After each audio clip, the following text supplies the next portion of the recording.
तो कैसे हो आप सभी लोग, आपका स्वागत है मेरे पहले हॉरर वीडियो में। तो ये जो स्टोरी है वो मेरे गर्लफ्रेंड के साथ हुई थी।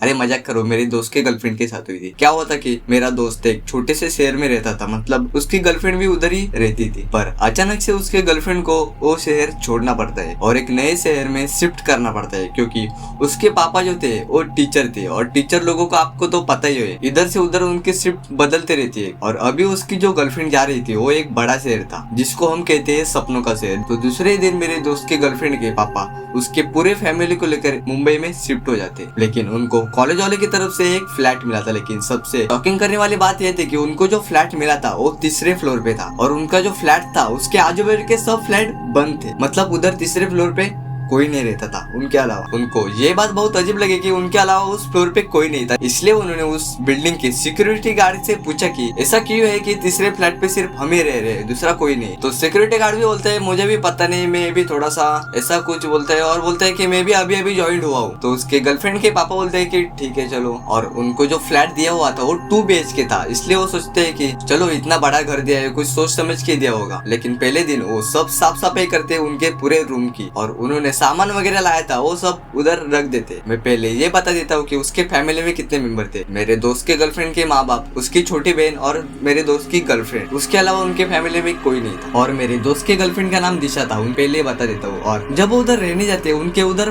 5-6 दिन तो बहुत अच्छे जाते, लेकिन 7वें दिन वो सब लोग खाना खा के सोने जा रहे थे, तभी दिशा की मम्मी जो होती है वो दरवाजा चेक करने जाती है कि अच्छे से बंद किया है या नहीं। लेकिन तभी उनको दरवाजे के बाहर से कोई दौड़ के गया ऐसा उसे लगता है, क्योंकि उसके पैर में घुंघरू थे और उनको छन छन की आवाज एकदम स्पष्ट आई थी। लेकिन दिशा की मम्मी डरती नहीं और वो दरवाजा खोल देती है। लेकिन जब बाहर देखती है तो बाहर कोई नहीं होता, पर वो थोड़ा ऐसी सोचती है कि इस फ्लोर पे कोई नहीं है तो बाहर से कोई नहीं जाएगा, मुझे एक कोई भ्रम होगा। पर जैसे वो दरवाजा बंद करती है फिर से उसको वैसी ही आवाज आती है कि बाहर से कोई दौड़ के जा रहा है। पर दूसरी बार वो दरवाजा खोलती नहीं, क्योंकि वो थोड़ी सी डर जाती है और डायरेक्ट दरवाजा बंद करती है और सोने चली जाती है। और जब वो सुबह उठती है और रात को उसके साथ जो हुआ वो सब वो दिशा के पापा को बता देती है। लेकिन पर दिशा के पापा बोलते हैं कि कोई बात नहीं, तुम्हारा भ्रम होगा, क्योंकि ये नया घर है और हमारे फ्लैट के साइड में कोई नहीं रहता, इसलिए आपको भ्रम हुआ होगा। पर फिर से 2-3 दिन के बाद दिशा की मम्मी खाना वगैरह खा के रात को सोने जा रही थी, लेकिन फिर से वो दरवाजा चेक करने जाती है और फिर से उसको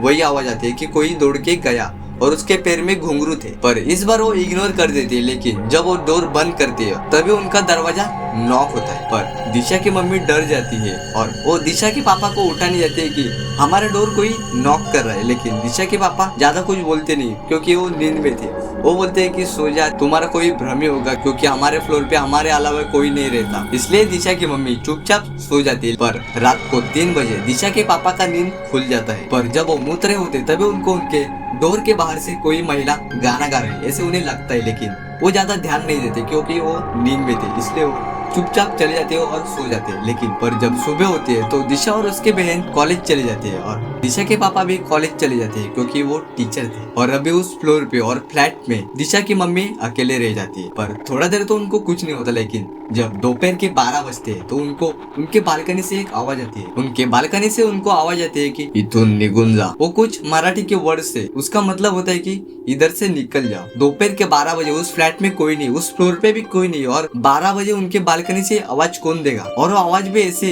कि इधर से निकल जाओ। और जैसे दिशा की मम्मी बालकनी में देखने जाते हैं कि बालकनी में कौन है, तभी उनको बालकनी में एक चूहा दिखता है जो कि एप्पल खा रहा होता है। और वो बोलते हैं कि मेरा कोई भ्रम ही होगा, क्योंकि मैं घर पे अकेली हूँ, मैं ओवर थिंकिंग कर रही हूँ। इसलिए वो किचन में खाना बनाने के लिए चली जाती है। पर थोड़ी ही देर बाद दिशा की मम्मी को बालकनी से फिर से आवाज आती है कि इथून निघून जा, नाही तर तुम्हाला मी मारून टाकेन। इसका मतलब होता है कि इधर से चले जाओ, नहीं तो मैं तुम्हें मार डालूंगी। दिशा की मम्मी थोड़ी डर जाती है, लेकिन फिर भी वो बालकनी में देखने जाती है कि कौन है। और वो बालकनी में कुछ ऐसा क्रीपी देखती है, इतना भयानक देखती है कि वो उधर ही बेहोश पड़ जाती है। और जब दिशा के पापा घर पे आते हैं तो वो देखते हैं कि दिशा की मम्मी बेहोश पड़ी है और उनको होश में लाने की कोशिश करते हैं, लेकिन वो होश में आती ही नहीं। उनके चेहरे के ऊपर पानी वगैरह मारते हैं, फिर भी वो होश में आती ही नहीं। इसलिए वो उनको हॉस्पिटल में लेके जाते हैं। और हॉस्पिटल में जाने के बाद थोड़ी देर बाद दिशा के मम्मी को होश आ जाते हैं। और दिशा की मम्मी वो पूरी बात जो उनके साथ हुआ वो दिशा के पापा को बता देता है। लेकिन दिशा को और दिशा के बहन को इसके बारे में कुछ भी पता नहीं था। और फिर उनके 2-3 दिन अच्छे जाते हैं, पर एक रात उनका कोई फैमिली फंक्शन होता है, लेकिन दिशा बोलते है कि मैं इस फंक्शन में नहीं आऊंगी क्योंकि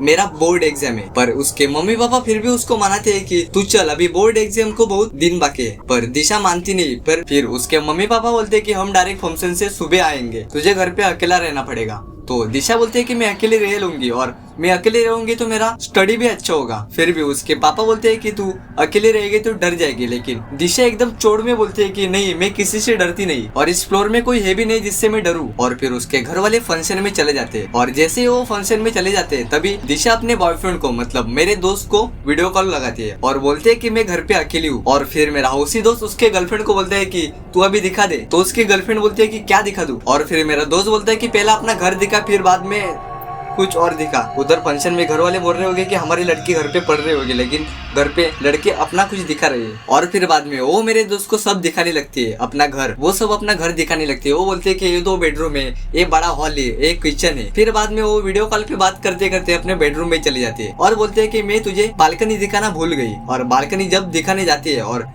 बालकनी का दरवाजा खोलती है तब बालकनी से उसको एक गंदी बदबू आने लगती है। और जैसे वो बालकनी की खिड़की खोलती है तभी उसको बालकनी से गंदी बदबू आने लगती है, इसलिए वो बालकनी की खिड़की जोर से बंद कर देती है। और जो बालकनी में खिड़की थी वो कांच की थी, इसलिए मेरा दोस्त बोलता है कि बालकनी आराम से लगा, नहीं तो कांच वगैरह टूट जाएगा। वो बोलती है हाँ ठीक है। फिर बाद में वो दोनों बात करने लगती है और उसके गर्लफ्रेंड की पीठ जो थी वो बालकनी की तरफ थी। तभी मेरा दोस्त जो कि वीडियो कॉल पे था वो देखता है कि उसके गर्लफ्रेंड को बालकनी से कोई देख रहा है। पर तभी मेरा दोस्त उसके गर्लफ्रेंड को पूछता है कि तेरे पीछे कोई है क्या। पर उसकी गर्लफ्रेंड बोलती है कि नहीं, मैं घर पे अकेली हूँ। फिर उसके गर्लफ्रेंड बोलते है कि क्यों, क्या हुआ। वो बोलता है कि कुछ नहीं, मैं तो ऐसा ही बोला। पर फिर बाद में वो दोनों आपस में बोलने लगते, लेकिन फिर से वो देखता है कि उसके गर्लफ्रेंड को कोई झांक रहा है और ऐसा हाथ कर रहा है। तभी वो उसके गर्लफ्रेंड को बोलते है कि तेरे पीछे कोई तो है। पर उसकी गर्लफ्रेंड बोलते है कि बालकनी में कोई नहीं होगा, उधर तो पूरा सामान रखा हुआ है। और वो बोलते है कि रुक जा, तुझे मैं बालकनी खोल के ही दिखाती हूँ कि उधर कोई नहीं है। और जैसे वो बालकनी खोलते है उधर से उसको गंदी बास आ रही थी, फिर भी वो उसको दिखाती है कि देख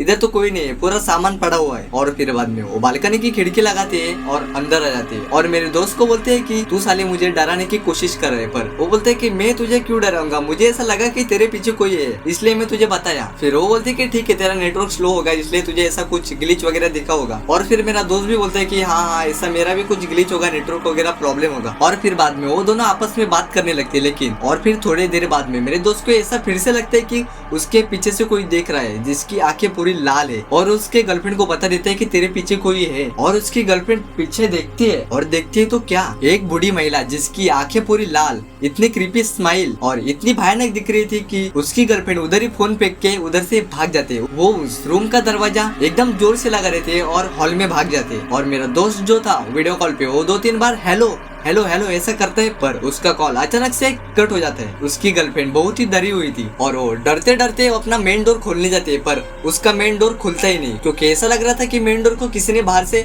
लॉक कर दिया है। वो अपने घर के एक कोने में बैठ जाती है, वो बहुत ही डरी हुई थी। और तभी उसने जो रूम लॉक किया था उस रूम से जोर जोर से उसका डोर खटखटाने की आवाज आती है और उसी रूम से एक बुढ़ी महिला की जोर जोर से हंसने की आवाज आती है। वो बहुत ही जोर जोर से हंसने लगती है, पर दिशा जो थी वो बहुत पैनिक सिचुएशन में थी, इसलिए वो जोर जोर से रोने लगते हैं। और तभी उसको उस रूम से आवाज आती है कि तुला आज मैं मारून टाके। वो जो बुढ़ी महिला थी वो मराठी में बोलती है, इसका मतलब मैं आपको समझा देता हूँ कि वो बोलते है कि वो बुढ़ी महिला बोलती है कि आज मैं तुझे मार डालूंगी। और वो बुढ़ी महिला थी वो जोर जोर से वो दरवाजा ठोकने लगती है। एक टाइम पे ऐसा लग रहा था कि वो दरवाजा टूट ही जाएगा। और तभी दिशा हनुमान चालीसा बोलने लगती है और उधर से वो बुढ़ी महिला बहुत जोर जोर से चिल्लाने लगती है कि ये बंद कर, नहीं तो तुझे मैं मार डालूंगी, मैं तुझे मार डालूंगी। और इधर से दिशा भी जोर जोर से हनुमान चालीसा बोलने लगती है और उधर से वो बोलते हैं कि तुझे मार डालूंगी, तुझे मार डालूंगी। और जैसे वो ऐसा लास्ट शब्द बोलते कि तुझे मार डालूंगी, और तभी उसका पूरा पिन ड्रॉप साइलेंस हो जाते, वो पूरा बोलना ही बंद कर देते, जैसे कि उस रूम में कोई है ही नहीं, पूरा सन्नाटा हो जाता है। और फिर बाद में मेरे दोस्त की गर्लफ्रेंड जो थी वो हनुमान चालीसा बोलते बोलते ही वो उधर ही बेहोश पड़ जाते हैं। और फिर घर वाले घर पे आ जाते हैं और दरवाजा नॉक करते हैं। वो 2-3 बार बेल बजाते हैं, लेकिन अंदर से कोई रिस्पॉन्स नहीं आता, इसलिए वो डोर तोड़ देते हैं। और जैसे वो दरवाजा तोड़ते देखते हैं कि एक कोने में दिशा बेहोश पड़ी हुई। वो उसके मुंह पे पानी वगैरह मारती है और फिर बाद में थोड़ी देर बाद वो होश में आ जाती है और वो सब जो हुआ उसके साथ वो सब उनको बता देती है और वो सब उसके पापा को बता देते हैं कि एक बुढ़ी महिला ऐसे ऐसा सब बता देती है। और फिर बाद में उसी दिन उसके पापा उसको एक बाबा को दिखाने के लिए लेके जाते हैं और बाबा जो बोलते हैं उसे सुन के उसके पापा को विश्वास नहीं होता। वो बाबा बोलते हैं कि उस घर में एक बुढ़ी महिला की अतृप्त आत्मा है जो कि तुम्हें हार्म करने की कोशिश कर रही है। और वो बाबा बोलते हैं कि आप आज से ही वो घर छोड़ दो, नहीं तो आप में से किसी ना किसी को वो लेकर ही जाएगी। और उसी दिन उसके पापा वो घर छोड़ देते हैं। वो बोलते हैं कि हम दूसरे फ्लैट में रहने के लिए जाएंगे। आपको ये मेरी पहली स्टोरी कैसी लगी कमेंट सेक्शन में जरूर बताना और आपके पास कोई स्टोरी होगी तो मुझे कमेंट सेक्शन में आपकी इंस्टाग्राम आईडी बताना और हम मिलते हैं किसी दूसरी वीडियो में।